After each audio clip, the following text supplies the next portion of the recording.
తీసుకున్నారు. ఇంటికి రాజు అంతమే భార్య ఉండే, 100 మంది కొడుకులు ఉండే దేశం. ఎప్పుడు భగవంతుని యొక్క ప్రసాదం తీసుకున్నారు. భార్య లేదు, కొడుకు లేరు, దేశం లేకుండా విని నా భార్య విని నా కొడుకులు లేదు, నా దేశం అంతా తిరుగుతాడు. తిరిగి తిరిగి అలసిపోయారు. కూర్చొని విచారణ చేసేదారు. ఓరి ఓరి గో రాజం పలానికి మరి జరిగినాం. గోదలు కాసిన గొల్లె పిల్లలు సత్యం ప్రసాదం తీసుకున్నారు. అందుని భార్య లేకుండా వెళ్ళి, కొడుకు లేకుండా మీరు దేశం లేవు, నువ్వు ఆ గొల్లె పిల్లల దగ్గర అదే అడవి లోపల మరిచ సత్యం పూజ చేస్తే భార్య కొడుకు అంతరాత్మ లోపల నుంచి.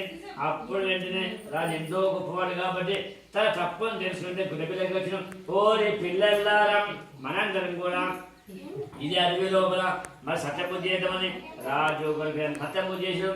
ఎప్పుడు సత్యపూజ చేయను భార్య కొడుకులు దేశం యథావిధంగా వచ్చింది.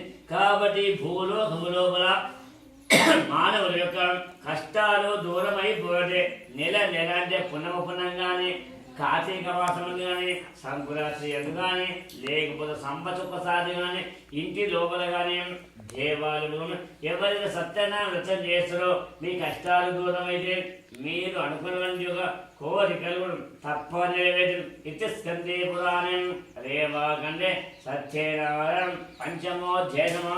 సత్యనారాయణ భగవానికి జై. కొబ్బరికాయ చేసుకో.